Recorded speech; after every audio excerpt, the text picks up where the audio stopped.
नमस्कार, मैं GRS news के लिए गिरीश शेखर। आज के इस ब्लॉग में मैं बात करूंगा दिल्ली के चुनाव परिणामों की।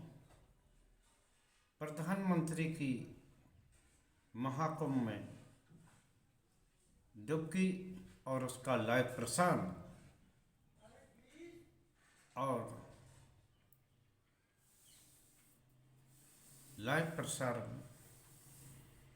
और ट्रंप ने भारत के 104 अवैध प्रवासियों को अपने सैनिक विमान से भारत भिजवाया। सभी ने जताया विरोध। सबसे पहले दिल्ली चुनाव परिणामों की बात करूंगा। अगर दिल्ली परिणामों में कल दिल्ली के जो चुनाव परिणाम हैं, मतदान का प्रतिशत पिछले बार ही ऐसा रहा है। पिछली बार करीब 63% के करीब मतदान हुआ था और अब की बार भी मतदान प्रतिशत उसी के अनुसार है। हालांकि चुनाव आयोग ने अभी तक अपने आंकड़े नहीं बताए और आप सभी लोग जानते हैं कि चुनाव आयोग के आंकड़े के आधार पर ही चुनाव परिणाम तय होते। जिस तरह से अंतिम घंटों में दिल्ली में मतदान केंद्रों पर बड़ी बड़ी लाइनें की देखेंगे, उसने यह तय कर दिया है कि निश्चित तौर पर भारतीय जनता पार्टी दिल्ली में अच्छा करने वाली है। ये अच्छा कितना होगा, लेकिन कांग्रेस के अच्छी तरह से लड़ने, ओवैसी के भी उम्मीदवारों की उपस्थिति ने ये अब दर्शा दिया है कि आम आदमी पार्टी इस चुनाव में सबसे मुश्किल लड़ाई लड़ रही है, जैसा कि वोटर पैटर्न में भी देखा गया और अधिकांश जगह पर भारतीय जनता पार्टी आक्रामक ढंग से लड़ती हुई दिखी। प्रधानमंत्री कल महाकुंभ में थे और दिन भर उनकी आस्था की डुबकी का लाइव प्रसारण होता रहा। हालांकि यह प्रधानमंत्री का पुराना नियम और ढर्रा है कि जब भी कहीं मतदान होता है वो किसी न किसी धार्मिक स्थान पर पहुंच जाते हैं और उस उनके आस्था के महाकुंभ का, आस्था के डुबकी का या उनकी पूजा पाठ का लाइव प्रसारण दिन भर चलता रहता है। हालांकि इससे कितना फायदा होता है, इसके लिए सिर्फ मैं ये बताऊं कि 8 बार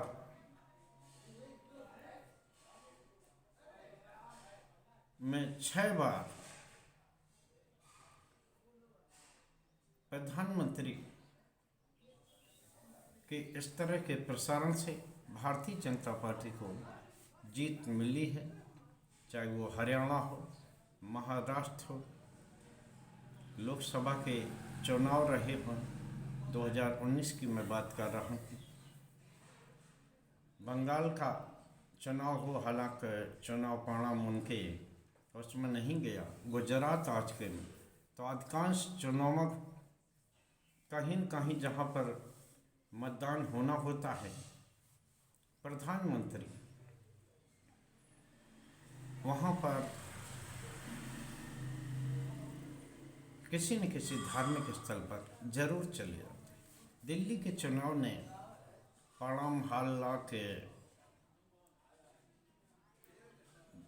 उसमें आएगा 8 तारीख को, यानी कि कल, जिस समय मैं ये वीडियो वो कर रहा हूँ, रुझान आने शुरू हो जाएंगे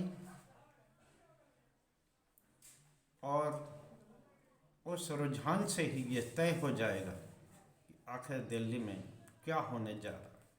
वैसे जो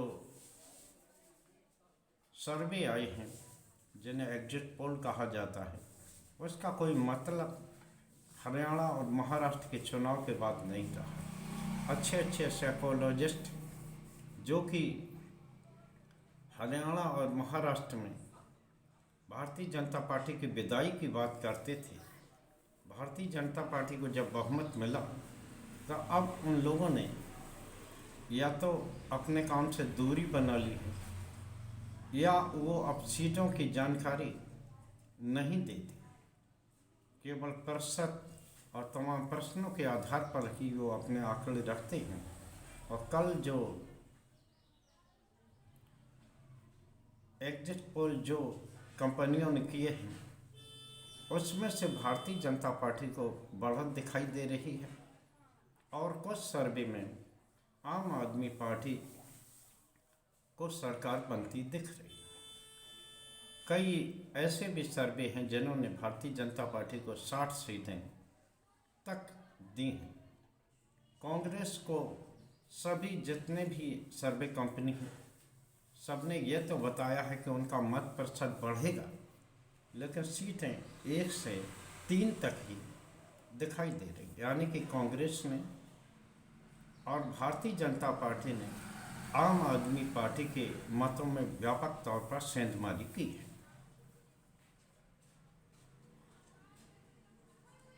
कल एक देश को शर्मसार करने वाली भी खबर अमेरिका के जरिए आई।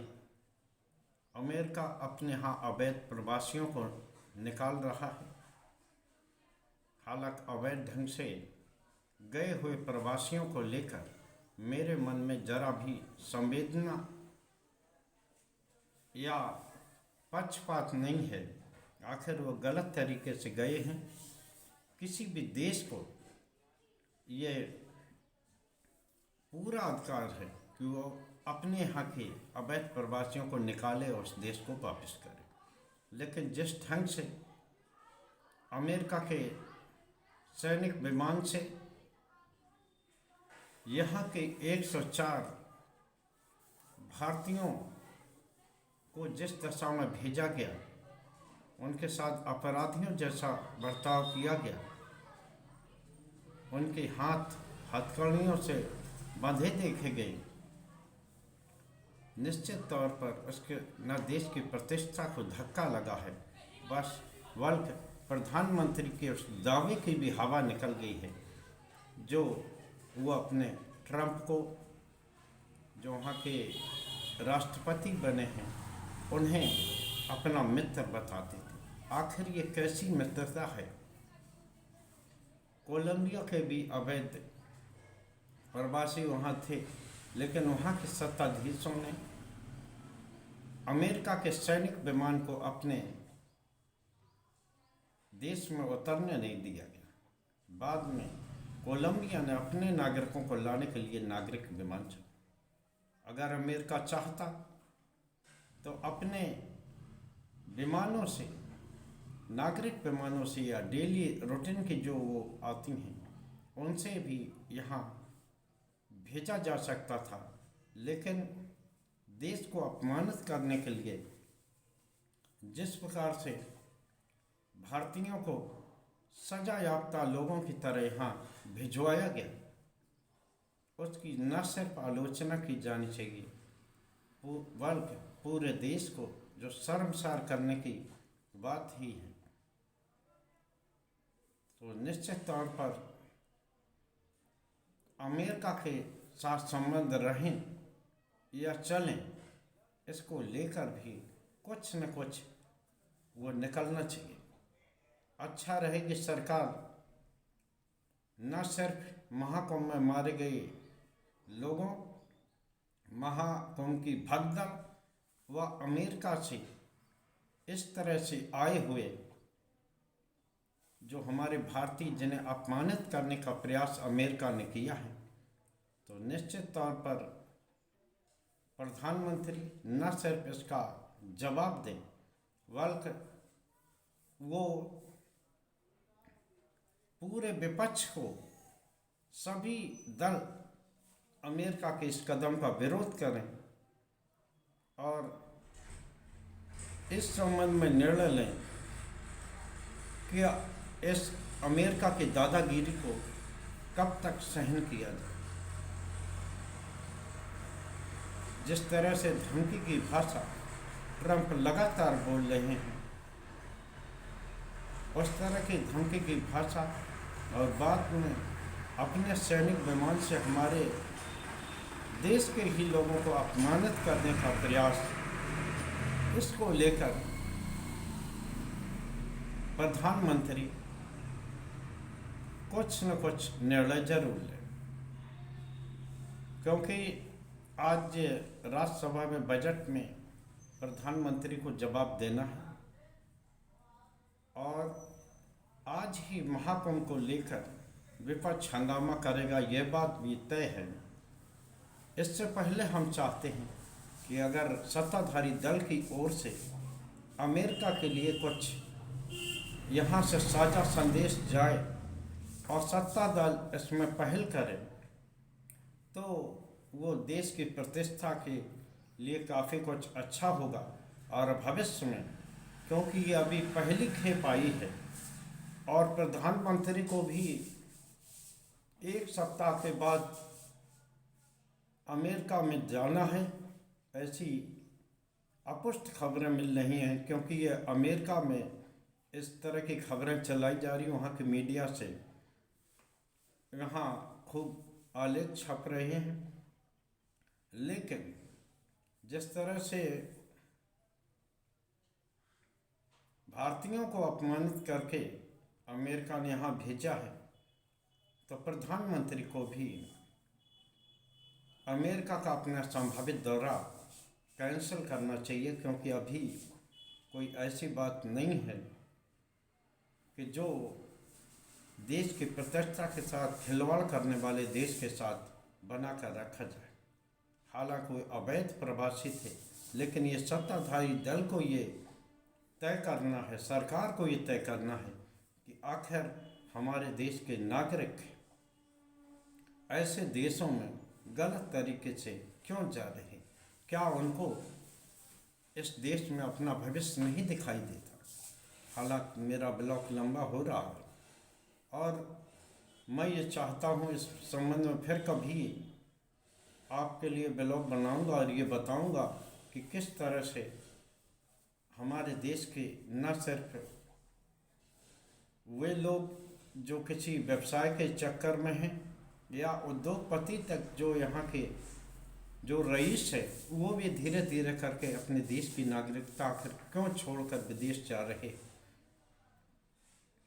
लेकिन इस बारे में न सिर्फ सत्ता पक्ष को बल्कि विपक्ष को भी सत्ताधारी दल के पक्ष में आकर एक कठोर संदेश अमेरिका को देने की कोशिश करना चाहिए, क्योंकि ये किसी राजनीति की नहीं बल्कि देश की प्रतिष्ठा का सवाल है।